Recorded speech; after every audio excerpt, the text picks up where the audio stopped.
ಸ್ನೇಹಿತರೆ, ಇಂದಿನ ಈ ವಿಡಿಯೋದಲ್ಲಿ ನಿಮಗೆ ಕರ್ನಾಟಕ ರಾಜ್ಯ ಶಿಕ್ಷಣ ಇಲಾಖೆಯಲ್ಲಿ ಬಿಟ್ಟಿರುವ 15,000 ಹುದ್ದೆಗಳ ನೋಟಿಫಿಕೇಶನ್ ಬಗ್ಗೆ ಒಂದು ಕಂಪ್ಲೀಟ್ ವಿಡಿಯೋನ ತಂದಿದ್ದೀನಿ. ಏನಪ್ಪಾ ಅಂದ್ರೆ ಇಲ್ಲಿ ಅಪ್ಲೈ ಮಾಡೋದಕ್ಕೆ ಒಟ್ಟು ಹುದ್ದೆಗಳು ಬಂದ್ಬಿಟ್ಟು 15,000 ಹುದ್ದೆಗಳಿವೆ ಸ್ನೇಹಿತರೆ. ಸ್ಯಾಲರಿ ಬಂದ್ಬಿಟ್ಟು 44,425ರಿಂದ 99,400ವರೆಗೆ ಬೇರೆ ಬೇರೆ ಕ್ರೈಟೇರಿಯಾ ಒಳಗೆ ಇರುತ್ತದೆ. ಮತ್ತು ನಿಮಗೆ ಏಜ್ ಲಿಮಿಟ್ ಬಂದ್ಬಿಟ್ಟು 21ರಿಂದ 40 ವರ್ಷ ತನಕ ಇರುತ್ತೆ. ಇದು ಜಸ್ಟ್ ಇನ್ಫಾರ್ಮೇಶನ್ ಇದೆ ಸ್ನೇಹಿತರೆ. ಈ ವಿಡಿಯೋದಲ್ಲಿ ಅಫಿಷಿಯಲ್ ನೋಟಿಫಿಕೇಶನ್ ಕಂಪ್ಲೀಟ್ ಮಾಹಿತಿ ನಿಮಗೋಸ್ಕರ ತಂದಿದ್ದೀನಿ. ಅದಾಗಣ ಹುದ್ದೆ ಎಷ್ಟಿವೆ ಸರ್, ಹುದ್ದೆಗಳು ಬೇಕಾ? ಇಲ್ಲಿ ನೋಡ್ಕೋರಿ, ಹುದ್ದೆಗಳು ಎಷ್ಟಿವೆ ಅನ್ನೋದನ್ನ ಇಲ್ಲಿ ನೋಡ್ಕೋಬಹುದು. ಇಲ್ಲೇನಿದೆ graduate primary teacher GPT. Total ಒಟ್ಟು ಹುದ್ದೆಗಳು ಬಂದ್ಬಿಟ್ಟು ಕಲ್ಯಾಣ ಕರ್ನಾಟಕ ಭಾಗಕ್ಕೆ 3,228, ನಾನ್ ಕಲ್ಯಾಣ ಕರ್ನಾಟಕ ಭಾಗಕ್ಕೆ 5,272, ಒಟ್ಟು ಹುದ್ದೆಗಳು 8,500. ಅಸಿಸ್ಟೆಂಟ್ ಮಾಸ್ಟರ್ AM ಅಂತ ಇದೆ. 2,214 ಹುದ್ದೆಗಳು ಕಲ್ಯಾಣ ಕರ್ನಾಟಕ, 2,286 ಹುದ್ದೆಗಳು ನಾನ್ ಕಲ್ಯಾಣ ಕರ್ನಾಟಕ. ಒಟ್ಟು ಹುದ್ದೆಗಳು ಬಂದ್ಬಿಟ್ಟು 14,500. Next primary school teacher PST ಅಂತ ಇದೆ. 800 ಹುದ್ದೆಗಳು ಕಲ್ಯಾಣ ಕರ್ನಾಟಕ, ನಾನ್ ಕಲ್ಯಾಣ ಕರ್ನಾಟಕ 100 ಹುದ್ದೆಗಳು, ಒಟ್ಟು ಹುದ್ದೆಗಳು ಬಂದ್ಬಿಟ್ಟು 900. ಅದಾಗಣ ಫಿಸಿಕಲ್ ಎಜುಕೇಶನ್ ಟೀಚರ್ ಅಂತ ಇದೆ, PET ಅಂತ ಇದೆ. ಇದರಲ್ಲಿ ಒಟ್ಟು ಹುದ್ದೆಗಳು ಬಂದ್ಬಿಟ್ಟು 425, ಕಲ್ಯಾಣ ಕರ್ನಾಟಕಕ್ಕೆ 175, ನಾನ್ ಕಲ್ಯಾಣ ಕರ್ನಾಟಕ.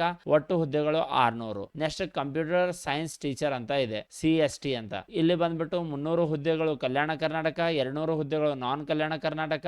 ಒಟ್ಟು ಹುದ್ದೆಗಳು ಬಂದ್ಬಿಟ್ಟು 500. ಅದಾದ ತಕ್ಷಣ ಕಲ್ಯಾಣ ಕರ್ನಾಟಕಕ್ಕೆ ಒಟ್ಟು ಹುದ್ದೆಗಳು ನೋಡಬೇಕಾದ್ರೆ 6,967 ಹುದ್ದೆಗಳಿವೆ. ಅದಾವಣ ನಾನ್ ಕಲ್ಯಾಣ ಕರ್ನಾಟಕಕ್ಕೆ 8,033 ಹುದ್ದೆಗಳಿವೆ ಸ್ನೇಹಿತರೆ. ಅದಾಗಣ ಒಟ್ಟು ಹುದ್ದೆಗಳು ಎಷ್ಟಾಗ್ತಾವಪ್ಪ ಅಂದ್ರೆ 15,000 ಹುದ್ದೆಗಳಿವೆ. ಅಫಿಷಿಯಲ್ ನೋಟಿಫಿಕೇಶನ್ ಯಾವ ರೀತಿ ಡೌನ್ಲೋಡ್ ಮಾಡ್ಕೋಬೇಕು ಅನ್ನೋದನ್ನ ನಾನು ನಿಮಗೆ ಲಿಂಕ್ ಅನ್ನ ಕೊಡ್ತೀನಿ. ಡೈರೆಕ್ಟ್ ನೀವು ಈ ವೆಬ್ಸೈಟ್ ಗೆ ಬರಬಹುದು ಸ್ನೇಹಿತರೆ. ಇದು ಕರ್ನಾಟಕ ರಾಜ್ಯ ಪತ್ರದ ವೆಬ್ಸೈಟ್ ಇದೆ. ಈ ವೆಬ್ಸೈಟ್ ಗೆ ನೀವು ಡೈರೆಕ್ಟ್ ಆಗಿ ಬರಬಹುದು. ಇದರಲ್ಲಿ ಬಂದ್ರ ಇಲ್ಲಿ ತೆಳಗಡೆ ನೋಡಬಹುದು. ಇಲ್ಲಿ ನೋಟಿಫಿಕೇಶನ್ ಗಳು 4 ಹಂತಗಳಲ್ಲಿ ಬೇರೆ ಬೇರೆ ನೋಟಿಫಿಕೇಶನ್ ಗಳಿವೆ. ಒಂದೊಂದಾಗಿ ನೋಡಬಹುದು ಮತ್ತು ಜಿಲ್ಲೆವಾರು ನೋಟಿಫಿಕೇಶನ್ ಕೂಡ ಇದೆ. ಇಲ್ಲಿ ಸಪರೇಟ್ ಜಿಲ್ಲೆ ವೈಸ್ ನಿಮಗೆ ಬೇಕಾದ್ರೆ ಎಲ್ಲಾ ಜಿಲ್ಲೆ ವೈಸ್ ಇಲ್ಲಿ ನೋಡಬಹುದು. ಚಾಮರಾಜನಗರ ಇದೆ, ಚಿಕ್ಕಮಗಳೂರು ಇದೆ, ದಕ್ಷಿಣ ಕನ್ನಡ ಜಿಲ್ಲೆ ಇದೆ, ಹಾಸನ, ಕೊಡಗು, ಮಂಡ್ಯ. ಇದೇ ರೀತಿ ಕಲ್ಯಾಣ ಕರ್ನಾಟಕದ ಜಿಲ್ಲೆಗಳು ಕೂಡ ಇವೆ. ನಿಮಗೆ ಬೇಕಾದ್ರೆ ಯಾದಗಿರಿ.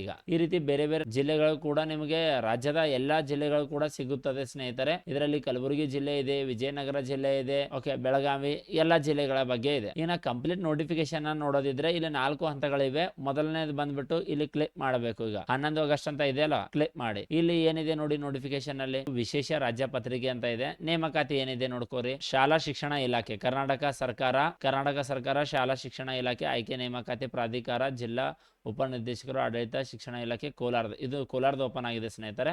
ಇದರಲ್ಲಿ ಕೋಲಾರದಲ್ಲಿ ಎಷ್ಟು ಹುದ್ದೆಗಳಿವೆ ನೀವು ನೋಡಬಹುದು. ಟೋಟಲ್ ಒಟ್ಟು ಹುದ್ದೆಗಳು ಬಂದ್ಬಿಟ್ಟು 60. ಇದರಲ್ಲಿ GPT ಇದೆ, ಪದವೀಧರದ ಭಾಷೆ ವೈಸ್ ಇದೆ. ಒಂದೊಂದು ಭಾಷೆ ಬೇಕಾದ್ರೆ ನೋಡಬಹುದು ಯಾವ ಭಾಷೆಗೆ ಎಷ್ಟು ಪೋಸ್ಟ್ಗಳಿವೆ. 60, 10, 60, 4, 16, 6, ಟೋಟಲ್ 156. ಇದು ಕೋಲಾರ ಜಿಲ್ಲೆಗೆ ಇದೆ. ಓಕೆನಾ. ಇದು ನಿಮಗೆ ಇವತ್ತಿನ ವಿಡಿಯೋದಲ್ಲಿ ಏನ್ ಹೇಳ್ತೀನಪ್ಪ ಅಂದ್ರೆ ಅಪ್ಲಿಕೇಶನ್ ಯಾವಾಗ ಸ್ಟಾರ್ಟ್ ಆಗ್ತಾ ಇದೆ. ಅಪ್ಲಿಕೇಶನ್ ದಿನಾಂಕ ಬಂದ್ಬಿಟ್ಟು 18/8/2026ಕ್ಕೆ ಅಪ್ಲಿಕೇಶನ್ ಆನ್ಲೈನ್ ಅಪ್ಲೈ ಮಾಡೋಕೆ ಸ್ಟಾರ್ಟ್ ಆಗುತ್ತೆ ಸ್ನೇಹಿತರೆ. ನಿಮ್ಮ ಡಾಕ್ಯುಮೆಂಟ್ ಗಳು ಏನೇ ಮಿಸ್ಟೇಕ್ ಇದ್ರೆ ಎಲ್ಲ ಕರೆಕ್ಷನ್ ಮಾಡ್ಕೊಂಡು ರೆಡಿ ಇಟ್ಕೋರಿ. ಮತ್ತು ಕೊನೆ ದಿನಾಂಕ ಬಂದ್ಬಿಟ್ಟು ಯಾವಾಗ ಇರುತ್ತಪ್ಪ ಅಂದ್ರೆ 7/9/2026 ಇರುತ್ತದೆ. ಅದಾಗಣ ನಿಮ್ಮ ಅರ್ಜಿ ಪಾವತಿಸಲು ಖಚಿತಪಡಿಸಿಕೊಳ್ಳುವ ಕೊನೆಯ ದಿನಾಂಕ ಅಂತ ಕೇಳ್ತಾ ಇದ್ದಾರೆ. 10/9/2026 ಅರ್ಜಿ ಸಲ್ಲಿಸುವ ಕೊನೆಯ ದಿನಾಂಕ ಕೂಡ ಇದೆ. ಮತ್ತು ಇದರಲ್ಲಿ ಏನಿದೆಪ್ಪ ಅಂದ್ರೆ ಇಲ್ಲಿ ಒಂದು ನೋಡ್ರಿ, ಪಾವತಿಸಬೇಕಾದ ಶುಲ್ಕ ಅಂತ ಇದೆ. ಸಾಮಾನ್ಯ ಅರ್ಹತೆ, ಇತರೆ ಹಿಂದುಳಿದ ಪ್ರವರ್ಗಗಳು 2A 2B 3A 3B ವರ್ಗಗಳಿವೆ. ಇದರಲ್ಲಿ 750 ಒಂದು ವೃಂದದ ಒಂದು ಹುದ್ದೆಗೆ ಅರ್ಜಿ ಸಲ್ಲಿಸಿದಲ್ಲಿ ರೂಪಾಯಿ 750. ಇಲ್ಲೇನಿದೆ ಒಂದೇ ವೃಂದದ 2 ಹುದ್ದೆ ಅರ್ಜಿ ಸಲ್ಲಿಸಲು ರೂಪಾಯಿ 1,125. ಅದೇ ರೀತಿ ಪರಿಶಿಷ್ಟ ಜಾತಿ, ಪರಿಶಿಷ್ಟ ಪಂಗಡ, ಪ್ರವರ್ಗ 1, ಮಾಜಿ ಸೈನಿಕ, ಅಂಗವೈಕಲ್ಯ, ಲಿಂಗ ಅಭ್ಯರ್ಥಿಗಳು ಸಲ್ಲಿಸಬೇಕಾದ್ರೆ 500 ರೂಪಾಯಿ ಒಂದು ಪೋಸ್ಟಿಗೆ ಇದೆ. ಅದಾದ ತಕ್ಷಣ ಇಲ್ಲಿ ಒಂದೇ ವೃಂದದ 2 ಪೋಸ್ಟ್ಗಳ ಅಪ್ಲೈ ಮಾಡಬೇಕಿತ್ತಪ್ಪ ಅಂದ್ರೆ 750 ರೂಪಾಯಿ ಇದೆ. ಅದಾದ ತಕ್ಷಣ ಇಲ್ಲಿ ತೆಳಗಡೆ ನೋಡಬಹುದು ಸ್ನೇಹಿತರೆ. ಇಲ್ಲಿ ನೋಡಿ ವೇತನ ಶ್ರೇಣಿ ಹೇಗಿರುತ್ತಪ್ಪ ಅಂದ್ರೆ ಪದವೀಧರ ಶಾಲಾ ಶಿಕ್ಷಕರ ಮತ್ತು ಗಣಕ ವಿಜ್ಞಾನ ಶಿಕ್ಷಕರ ಹುದ್ದೆಗಳಿಗೆ ಸಂಬಂಧಿಸಿದಂತೆ 44,425ರಿಂದ 83,700ವರೆಗೆ ಅಂತ ವೇತನ ಶ್ರೇಣಿ ಇಲ್ಲಿ ತೋರಿಸ್ತಾ ಇದೆ. ಅದಾದ ತಕ್ಷಣ ಬಂದ್ಬಿಟ್ಟು ವಯೋಮಿತಿ ಅಂತ ಇರುತ್ತೆ. ವಯೋಮಿತಿ ನೋಡ್ಕೊಳ್ಳಿ. ಸಾಮಾನ್ಯ ಇತರೆ ಅಭ್ಯರ್ಥಿಗಳಿಗೆ 40 ವರ್ಷ, ಪ್ರವರ್ಗ 2A 2B 3A 3B ಅಭ್ಯರ್ಥಿಗಳಿಗೆ 43 ವರ್ಷ. ಅದಾದ ತಕ್ಷಣ ನೆಕ್ಸ್ಟ್ ಪರಿಶಿಷ್ಟ ಜಾತಿ ಪಂಗಡ ವಿದ್ಯಾರ್ಥಿಗಳಿಗೆ ಏನಿರ್ಬೇಕಪ್ಪ ಅಂದ್ರೆ ವಿಕಲಚೇತನ ವಿದ್ಯಾರ್ಥಿಗಳಿದ್ದಲ್ಲಿ 45 ವರ್ಷಗಳ ವಯೋಮಿತಿ ಇರುತ್ತದೆ. ಆಯ್ಕೆ ಪ್ರಕ್ರಿಯೆ ಹೇಗಿರುತ್ತೆ ಅನ್ನೋದನ್ನ ನೋಡ್ಕೊಳ್ಳಿ. ಇಲ್ಲಿ ಆಯ್ಕೆ ಪ್ರಕ್ರಿಯೆ ನೋಡ್ಕೊಳ್ಳಿ. ಇಲ್ಲೇನ್ ಬರ್ತದೆ, ಸರ್ಕಾರಿ ಪ್ರಾಥಮಿಕ ಶಾಲೆಗಳಲ್ಲಿನ ಪದವೀಧರ ಪ್ರಾಥಮಿಕ ಶಾಲಾ ಶಿಕ್ಷಕರು ಶಿಕ್ಷಕರು 6 ರಿಂದ 8, ಕನ್ನಡ ಭಾಷೆ, ಆಂಗ್ಲ ಭಾಷೆ, ಭಾಷೆ ಶಿಕ್ಷಕ, ಗಣಿತ, ವಿಜ್ಞಾನ ಶಿಕ್ಷಕ, ಇವೆಲ್ಲ ಹುದ್ದೆಗಳಿಗೆ ಕೆಳಕಂಡಂತೆ ಬಯಸುವ ಅಭ್ಯರ್ಥಿಗಳು ಏನೇನು ಇರ್ಬೇಕಪ್ಪ ಅಂದ್ರೆ ಕಾಮನ್ ಆಗಿ ಬಂದ್ಬಿಟ್ಟು ಸಬ್ಜೆಕ್ಟ್ ವೈಸ್ ವಿದ್ಯಾರ್ಹತೆ ಸ್ವಲ್ಪ ಬೇರೆ ಬೇರೆ ಬೇರೆ ಬೇರೆ ಬೇರೆ ಇರುತ್ತೆ. ಅದಕ್ಕೋಸ್ಕರ ನೀವು ಎಲ್ಲಾ ಇನ್ಫಾರ್ಮೇಶನ್ ನೀಟಾಗಿ ನೋಡಿಕೊಳ್ಳಬಹುದು. ಕನ್ನಡ ಭಾಷೆ ಶಿಕ್ಷಕ ಅಂತ ಇದೆ, ಆಂಗ್ಲ ಭಾಷೆ ಶಿಕ್ಷಕ, ಗಣಿತ ಎಲ್ಲ ಸಬ್ಜೆಕ್ಟ್ ಅನುಗುಣವಾಗಿ ಅವರಿಗೆ ವಿದ್ಯಾರ್ಹತೆ ಅಂದ್ರೆ ಡಿವೈಡ್ ಮಾಡಿದ್ದಾರೆ.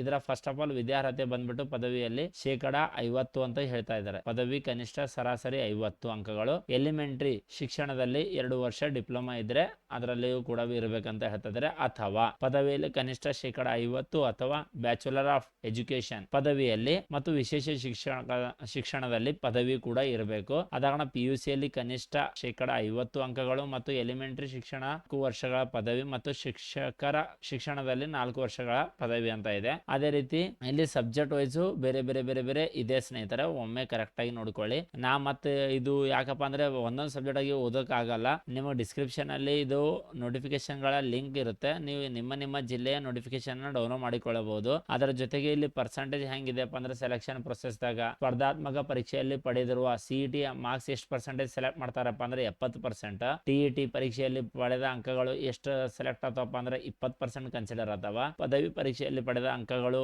ಇಲ್ಲಿ ಎಷ್ಟಿದಪ್ಪ ಅಂದ್ರೆ 8% ಸೆಲೆಕ್ಟ್ ಆಗ್ತದ. ನೆಕ್ಸ್ಟ್ ಶಿಕ್ಷಕರ ಶಿಕ್ಷಣ ಕೋರ್ಸ್ ನಲ್ಲಿ ಅಂದ್ರೆ B.Ed ನಲ್ಲಿ ಎಷ್ಟು ಪರ್ಸೆಂಟೇಜ್ ಅಪ್ಪ ಅಂದ್ರೆ 2%. ಅದೇ ರೀತಿ ನೆಕ್ಸ್ಟ್ ಬರ್ತಪ್ಪ ಅಂದ್ರೆ ಇಲ್ಲಿ ತೆಳಗಡೆ ಬರ್ದಿದೆ ಸೇಮ್ 70, 20 ಮತ್ತು 10. ಇಲ್ಲೇನಿದೆ 4 ವರ್ಷದ BLED ಅಥವಾ BA, BSc ED ಅಂತ ಇದೆ ಮತ್ತು MA, MAED ಅಂತ ಇದೆ. ಅದರಲ್ಲಿ ಪೂರ್ಣಗೊಳಿಸಿದರೆ ಮತ್ತು B.Ed ಅಂತ ಇಲ್ಲಿ ತೋರಿಸಿದರೆ, M.Ed ಅಂತ ತೋರಿಸಿದರೆ, ಸಂಯೋಜಕ ಪದವಿಗಳ ತಗೊಂಡ್ರೆ ಅಲ್ಲಿ 10 ಮಾರ್ಕ್ಸ್ ಅನ್ನ ಕನ್ಸಿಡರ್ ಮಾಡ್ತಾರೆ. ನೆಕ್ಸ್ಟ್ ಆಪ್ಷನ್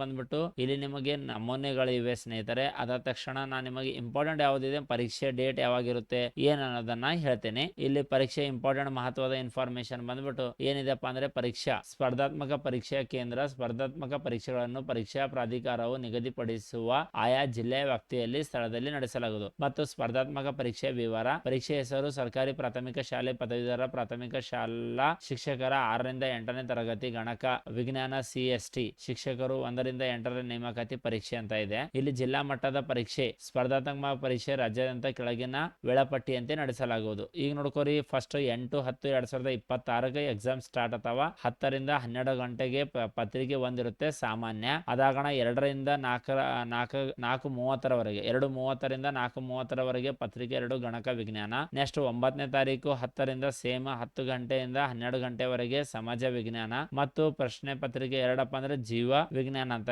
ಇದೆ. ನೆಕ್ಸ್ಟ್ ಅದೇ ಡೇಟಿಗೆ 2ನೇ ಪೇಪರ್ ನೆಕ್ಸ್ಟ್ 10-12 ರಂದೇ ಸೇಮ್ ಡೇಟಿಗೆ ಗಣಿತ ಮತ್ತು ವಿಜ್ಞಾನ. ನೆಕ್ಸ್ಟ್ 10-10-2026 ಅಂದ್ರೆ 10 ರಿಂದ 12 ಕನ್ನಡ ಭಾಷೆ, ಆಂಗ್ಲ ಭಾಷೆ ಪೇಪರ್ ಕೂಡ ಇರುತ್ತೆ. ಮತ್ತು ಇದರಾಗ ವಿಷಯ ಹಾಗೂ ನಿಗದಿಪಡಿಸಿದ ಅಂಕಗಳು ಅಂತ ತೋರಿಸ್ತಾ ಇದ್ದಾರೆ. 15 ಪ್ರಚಲಿತ ವಿದ್ಯಮಾನ 15 ಕನ್ನಡ ಭಾಷೆ ಸಾಮಾನ್ಯ ಕನ್ನಡ 10 ಸಾಮಾನ್ಯ ಇಂಗ್ಲಿಷ್ 10 ಅದಾಗಣ ಶೈಕ್ಷಣಿಕ ಮನೋವಿಜ್ಞಾನ ಮತ್ತು ಮಾನವ ಅಭಿವೃದ್ಧಿ ಅಂತ ಇದೆ 15 ಗಣಕ ಯಂತ್ರ ಸಾಕ್ಷರತೆ 15 ಮೌಲ್ಯ ಶಿಕ್ಷಣ ಮತ್ತು ಆರೋಗ್ಯ ಶಿಕ್ಷಣ ಅಂತ ಇದೆ 20 ಟೋಟಲ್ 100. ಅದಾದ ತಕ್ಷಣ ಇಲ್ಲಿ ಏನಿದೆಪ್ಪ ಅಂದ್ರೆ ಸಬ್ಜೆಕ್ಟ್ ಗಳಿಗೆ ಎಷ್ಟೆಷ್ಟು ಅಂಕಗಳಿಗೆ ನಿಗದಿಪಡಿಸಲಾಗಿದೆ ಪ್ರಶ್ನೆ ಪತ್ರಿಕೆ 2ರಲ್ಲಿ ಅಂತ ತೋರಿಸ್ತಾ ಇದೆ. ಇವೆಲ್ಲ ನೋಡ್ಕೋಬಹುದು. ಇವೆಲ್ಲ ಇನ್ಫಾರ್ಮೇಶನ್ ಇಂಪಾರ್ಟೆಂಟ್ ಇದೆ ಸ್ನೇಹಿತರೆ. ನಿಮ್ಮ ಸಬ್ಜೆಕ್ಟ್ ಯಾವ ಸಬ್ಜೆಕ್ಟ್ಗೆ ನೀವು ಎಲಿಜಿಬಲ್ ಆಗ್ತಿರಲ್ವಾ ಆ ಸಬ್ಜೆಕ್ಟ್ ಅನ್ನ ನೋಟಿಫಿಕೇಶನ್ ನೀಟಾಗಿ ನೋಡಿಕೊಳ್ಳಿ. ಯಾಕಂದ್ರೆ ಯಾವುದೇ ಯೂಟ್ಯೂಬ್ ಚಾನಲ್ ಆಗಿರಬಹುದು ನಿಮಗೆ ಪೂರಾ ನೋಟಿಫಿಕೇಶನ್ ಓದಕ್ ಆಗೋದಿಲ್ಲ. ಇಲ್ಲಿ ನೋಡಬಹುದು 52 ಪೇಜಿಂದ ನೋಟಿಫಿಕೇಶನ್ ಇದೆ. 52 ಪೇಜಿನ ನೋಟಿಫಿಕೇಶನ್ ಸುಮ್ಮನೆ ಹೇಳಿ ಎಕ್ಸ್ಪ್ಲೇನ್ ಮಾಡ್ಬೇಕಪ್ಪ ಅಂದ್ರೆ ನಿಮಗೆ ಸುಮಾರು 4 ಅವರ್ಸ್ ಅನ್ನ ಬೇಕು, 3 ಅವರ್ಸ್ ಅನ್ನ ಬೇಕು ಒಂದೊಂದಾಗಿ ನೀಟಾಗಿ ಇನ್ಫಾರ್ಮೇಶನ್ ಓದಕ್ಕೋಸ್ಕರ. ಅದಕ್ಕೋಸ್ಕರ ನಾ ಏನ್ ಹೇಳ್ತೀನಪ್ಪ ಅಂದ್ರೆ ನಿಮ್ ಸಬ್ಜೆಕ್ಟ್ ಯಾವ್ದು ಬರ್ತಾರಲ್ಲ ಅದರದ್ದು ಪೂರಾ ಕಂಪ್ಲೀಟ್ ಆಗಿ ನೋಟಿಫಿಕೇಶನ್ ಅನ್ನ 1 ತಾಸು 2 ತಾಸು ತೆಗೆದು ನೀವನ್ನ ಕರೆಕ್ಟ್ ಆಗಿ ನೋಡಿಕೊಳ್ಳಿ. ಲಿಂಕ್ ಅನ್ನ ನಿಮಗೆ ಡಿಸ್ಕ್ರಿಪ್ಷನ್ ಸಿಗ್ತದೆ. ನೆಕ್ಸ್ಟ್ ಇಲ್ಲಿ ಜಿಲ್ಲೆವಾರು ಏನಿದೆಪ್ಪ ಅಂದ್ರೆ ನಿಮಗೆ ಪೋಸ್ಟ್ ಗಳಿವೆ, ಯಾವ ಜಿಲ್ಲೆಗೆ ಯಾವ ಕೆಟಗರಿಗೆ ಎಷ್ಟೆಷ್ಟು ಪೋಸ್ಟ್ ಗಳಿವೆ ಅಂತ. ಪ್ರತಿಯೊಂದು ಜಿಲ್ಲೆಗೆ ಬೇರೆ ಬೇರೆ ರೀತಿ ಇರುತ್ತೆ ಸ್ನೇಹಿತರಿಗೆ. ಪ್ರತಿಯೊಂದು ಜಿಲ್ಲೆಗೆ OBC ಗೆ ಹೆಚ್ಚಿಗಿದ್ರೆ SC/ST ಗೆ ಕಡಿಮೆ ಇರುತ್ತೆ. ಕೆಲವೊಂದು ಜಿಲ್ಲೆಗಳಿಗೆ SC/ST ಗೆ ಪೋಸ್ಟ್ ಹೆಚ್ಚಿಗಿದ್ರೆ ಮತ್ತು OBC ಗೆ ಕಡಿಮೆ ಪೋಸ್ಟ್ ಇರುತ್ತೆ. ಈ ರೀತಿ ಜಿಲ್ಲೆವಾರು ಏನ್ ಮಾಡಿದಾರಪ್ಪ ಅಂದ್ರೆ ಜಿಲ್ಲೆವಾರು ಕಾಸ್ಟ್ ವಾರು ಮತ್ತು ಕನ್ನಡ ಮಾಧ್ಯಮ ಗ್ರಾಮೀಣ ಮಾಧ್ಯಮ ಇವೆಲ್ಲ ಕೆಟಗರಿ ವೈಸ್ ಏನ್ ಮಾಡಿದಪ್ಪ ಅಂದ್ರೆ ಹುದ್ದೆಗಳ ವರ್ಗೀಕರಣ ಮಾಡಲಾಗಿದೆ. ಆ ಎಲ್ಲಾ ಹುದ್ದೆಗಳ ವರ್ಗೀಕರಣ ನೀವು ನೋಡ್ಬೇಕಿತ್ತಪ್ಪ ಅಂದ್ರೆ ನಾ ಏನಿದೆ ಅಫಿಷಿಯಲ್ ವೆಬ್ಸೈಟ್ ನಿಮಗೆ ಲಿಂಕ್ ಕೊಡ್ತೀನಲ್ವಾ, ಇದರಲ್ಲಿ ನಿಮ್ಮ ಜಿಲ್ಲೆ ಹೆಸರನ್ನು ನೀವು ಆರಾಮ್ಸೆ ಹುಡುಕಾಡ್ಕೊಳ್ಳಬೇಕು. ಆ ನೋಟಿಫಿಕೇಶನ್ ಯಾವ ಜಿಲ್ಲೆಗೆ ಅಪ್ಲೈ ಮಾಡ್ತಿರಲ್ಲ ಮಾಡ್ತಿರಲ್ವ ಆ ಜಿಲ್ಲೆ. ಓಕೆನಾ, ಯಾವ ಜಿಲ್ಲೆಗೆ ಅಪ್ಲೈ ಮಾಡ್ತೀರಾ ಆ ಜಿಲ್ಲೆಗೆ ನೀವು ಕರೆಕ್ಟಾಗಿ ನೋಡಿಕೊಂಡು ಇವೆಲ್ಲ ನೋಟಿಫಿಕೇಶನ್ಗಳನ್ನ ಡೌನ್ಲೋಡ್ ಮಾಡಿಕೊಂಡು ನೀಟಾಗಿ ಓದಿಕೊಳ್ಳಬೇಕು ಸ್ನೇಹಿತರೆ. ಇದೇ ರೀತಿ ಇನ್ಫಾರ್ಮೇಟಿವ್ ವಿಡಿಯೋಗಳು ನಮ್ಮ ಚಾನಲ್ನಲ್ಲಿ ನಿಮಗೆ ಬೇಕಾದರೆ ಮರೆಯದೆ ನಮ್ಮ ಚಾನಲ್ಗೆ ಬೆಲ್ ಐಕನ್ ಅನ್ನು ಒತ್ತಿ ಸಬ್ಸ್ಕ್ರೈಬ್ ಮಾಡಿ. ಯಾಕಪ್ಪ ಅಂದರೆ 18/8/2026 ಬಿಡುವ ಪೋಸ್ಟ್ಗಳಿಗೆ ಅಪ್ಲಿಕೇಶನ್ ಯಾವ ರೀತಿ ಹಾಕ್ಬೇಕನ್ನೋದನ್ನ ವಿಡಿಯೋದ ಮುಖಾಂತರ ನಾನು ತೋರಿಸ್ತಾ ಇದ್ದೀನಿ. ಆ ವಿಡಿಯೋ ನಿಮಗೆ ಸಿಗಬೇಕು, ನೀವು ಕೂಡ ಮನೆಯಲ್ಲಿ ಕುಂತು ನಿಮ್ಮ ಅಪ್ಲಿಕೇಶನ್ ಹಾಕ್ಕೊಳ್ಬೇಕಪ್ಪ ಅಂದರೆ ಮರೆಯದೆ ಚಾನಲ್ಗೆ ಸಬ್ಸ್ಕ್ರೈಬ್ ಮಾಡಿ. ಈ ವಿಡಿಯೋನ ಹೆಚ್ಚು ಜನರಿಗೆ ಶೇರ್ ಮಾಡಿ. ಬೆಲ್ ಐಕಾನ್ ಮರೆಯದೆ ಆನ್ ಮಾಡಿ ಅಂತ ಹೇಳ್ತೀನಿ. ನೋಟಿಫಿಕೇಶನ್ ಬಂದಂದ್ರೆ ನಿಮ್ಮ ಅಪ್ಲಿಕೇಶನ್ ಕೂಡ ನೀವು ಫಾಸ್ಟ್ ಆಗಿ ಆಗ್ಬೋದು. ಯಾಕಂದ್ರೆ ಇಲ್ಲಿ 7/9/2026 ಇದೆ. ಕೇವಲ ನಾ ಹಾಗೆ ಹಿಡಿದ್ರೆ ಒಂದು 20 ದಿನಗಳ ಕಾಲಾವಕಾಶ ಕೊಟ್ಟಿದ್ದಾರೆ. 15,000 ಪೋಸ್ಟ್ಗಳಿಗೆ ಸುಮಾರು ಜನ ಅಪ್ಲಿಕೇಶನ್ ಹಾಕ್ತಾರೆ. ನಿಮ್ಮ ಅಪ್ಲಿಕೇಶನ್ ಸ್ಟಾರ್ಟಿಂಗ್ ಡೇಸ್ ನಲ್ಲಿ ಹಾಕೊಂಡ್ರೆ ಸೇಫ್ ಝೋನ್ ಅಲ್ಲಿ ಇರ್ತೀರಾ ಅಂತ ಹೇಳ್ತೀನಿ. ಧನ್ಯವಾದಗಳು.